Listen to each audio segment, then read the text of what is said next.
ஒரு 2, 3 நாள் கேப் இருந்ததுன்னு சொல்லிட்டு பொள்ளாச்சி வந்து இறங்கியாச்சுங்க. ஒரு 6 மணிக்கே வந்து இறங்கியாச்சு. ரோடே வெறிச்சோடி கிடந்தது. அப்புறம் வந்துட்டு நான் இப்போ வந்துட்டு எங்கள் வீட்டுக்கு தான் போயிட்டு இருக்கேன். போயிட்டு வந்துட்டு வாழைத்தொட்டாயம் கோயிலுக்கு போகிறதா பிளானுங்க. ஸோ அதனால் வந்துட்டு போனதையுமே வந்துட்டு எல்லாம் குளிச்சு கிளம்பியாச்சு.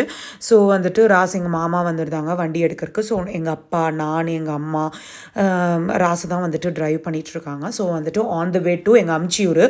அங்கே போய் வந்துட்டு எங்கள் அம்ச்சியும் எங்கள் அத்தையும் கூப்பிட்டு போகிறதா பிளான். எங்கள் அம்ச்சி வந்துட்டு சூப்பராக வந்துட்டு நல்லா பருப்புஞ்சோறு செஞ்சு எடுத்து வச்சுருக்காங்க. ஸோ இங்கே தான் வந்துட்டு எங்கள் அம்ச்சியூருக்கு தாங்க வந்து இறங்கியாச்சு. அங்கேருந்து தான் வந்தாங்க. அதுக்கப்புறம் வந்துட்டு நடுவில் வேற இந்த கண்ணாடி ஏதோ ஸ்ட்ரக் ஆயிடுச்சு. ஸோ அதனால என்னடான்னு பார்த்துட்டு இருந்தோம். அது கடைசியில் எந்த ஸ்ட்ரக் ஆகலைங்க. அது வந்துட்டு அந்த பட்டனை நாங்கள் மேலே தூக்கி விடல, அதுதான் பிரச்சனை.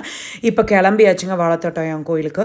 இங்கே பாருங்களேன், இந்த மாதிரி பெங்களூர்லலாம் இவ்வளோ தூரத்துக்கு வந்துட்டு அந்த வானத்தை பார்க்கவே முடியாதுங்க. எனக்கு ரொம்ப வந்துட்டு ரொம்ப நாள் கழிச்சு ஊருக்கெல்லாம் வந்தோம்னு வைங்களேன், இதெல்லாம் ஒரு அதிசயமாக தெரியுது. கண்டிப்பாக இந்த வீடியோ பிடிச்சிருக்குன்னு நினைக்கிறேன். நெக்ஸ்ட் ஸ்டாப் வாழைத்தோட்டம் கோயிலில் பார்க்கலாம். இந்த வீடியோ பிடிச்சிருந்துச்சுன்னா பசு விலாக்ஸ்க்கு சப்ஸ்கிரைப் பண்ணிக்கோங்க. தேங்க்யூ.